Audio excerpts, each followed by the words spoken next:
और ये कहीं ना कहीं एक बड़े किसी कदम की ओर इशारा करता है। हिमाचल कांग्रेस में राज्यसभा चुनाव से पहले घमासान।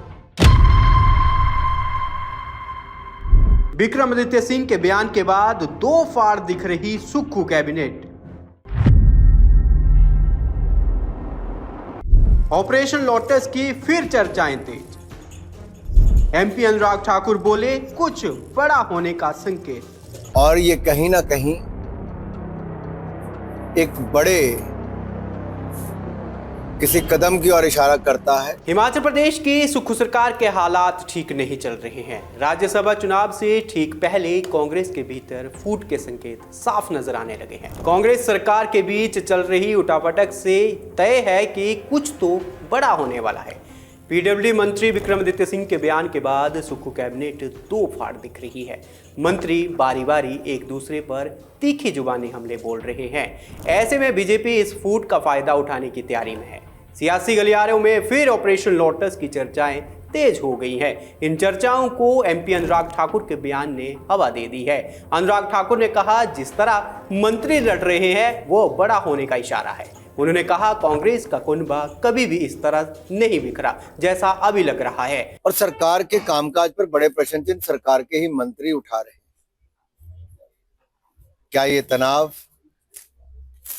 एक बड़ी बिखरावट की ओर कांग्रेस को और इस सरकार को लेकर जाएगा? क्या ये तनाव प्रदेश के रुके कामकाज को और ठप करके दिखाएगा? क्या ये तनाव हिमाचल को और बड़े कर्ज में डुबाएगा? क्या ये तनाव मुख्यमंत्री और मंत्रियों के बीच में ऐसे ही बढ़ता जाएगा?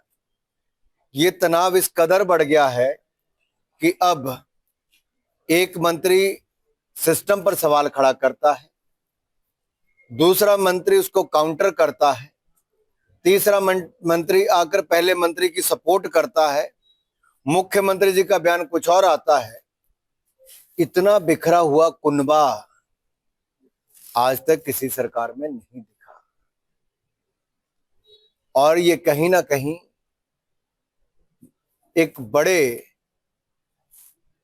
किसी कदम की ओर इशारा करता है कि आखिरकार ये मंत्रियों की लड़ाई, आपस में बेचैनियां, ये तनाव, ये एक दिन में तो हुआ नहीं। ऐसे कौन से निर्णय हुए? और अगर अधिकारी प्रदेश हित में काम नहीं कर रहे तो क्या बाहरी और राज्य के ऐसा करके उनको अलग अलग करना है? या कोई भी अधिकारी जो प्रदेश हित में काम नहीं करता उस पर सवाल खड़ा करना है? सर, ये जो सर फुटबॉल चल रही है, इसका आपको लगता है कि राज्यसभा चुनाव आएगा हिमाचल में, उसका तो समय बताएगा। अभी तो 3 महीने हैं।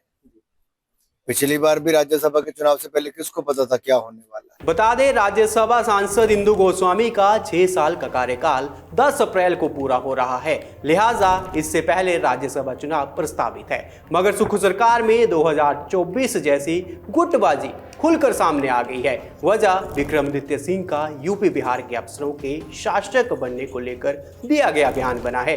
इस बयान के बाद राजस्व मंत्री जगत नेगी, पंचायती राज मंत्री अनिरुद्ध सिंह और तकनीकी शिक्षा मंत्री राजेश धर्माणी ने भी मंत्री विक्रमादित्य पर जुबानी हमले बोले। खासकर अनिरुद्ध सिंह ने तो यहां तक कह डाला कि काम कराना आना चाहिए। इसके पलटवार में विक्रमादित्य सिंह ने भी अनिरुद्ध को एनएचएआई अधिकारियों की मारपीट की वह घटना याद दिलाई जिसमें मंत्री अनिरुद्ध पर मामला दर्ज है। बता दें कि विक्रमादित्य सिंह 2024 के राज्यसभा चुनाव के दौरान भी नाराज थे। तब उन्होंने नाराजगी की वजह पिता एवं 6 बार के सीएम वीरभद्र सिंह की प्रतिमा नहीं लगाना बताया था। इसी वजह से उन्होंने राज्यसभा चुनाव के दौरान अपने पद से इस्तीफा भी दे दिया था। उस दौरान वीरभद्र सिंह के करीबी सुधीर शर्मा और राजेंद्र राणा समेत 6 कांग्रेस विधायकों ने क्रॉस वोट किया था। यही नहीं, उस दौरान कांग्रेस सरकार का बाहर से समर्थन करने वाले 3 निर्दलीयों ने भी बीजेपी प्रत्याशी को वोट किया। इससे कांग्रेस बहुमत के बावजूद राज्यसभा चुनाव हार गई। उस दौरान भी हार का कारण कांग्रेस विधायकों में असंतोष था। अब एक बार फिर वैसा ही माहौल बनता दिख रहा है। कुल मिलाकर राज्यसभा चुनाव से ठीक पहले हिमाचल कांग्रेस के भीतर मची खींचतान ने सुक्खू सरकार की मुश्किलें बढ़ा दी हैं। मंत्रियों के खुले बयान और पलटवार यह संकेत दे रहे हैं कि हालात सामान्य नहीं है।